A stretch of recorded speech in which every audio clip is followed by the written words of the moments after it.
because people who do that kind of shit fuck up to be like die out. Do you know that the TikTok in China is super educational?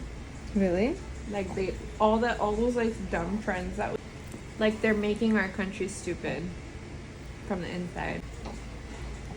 And we don't fuck with China.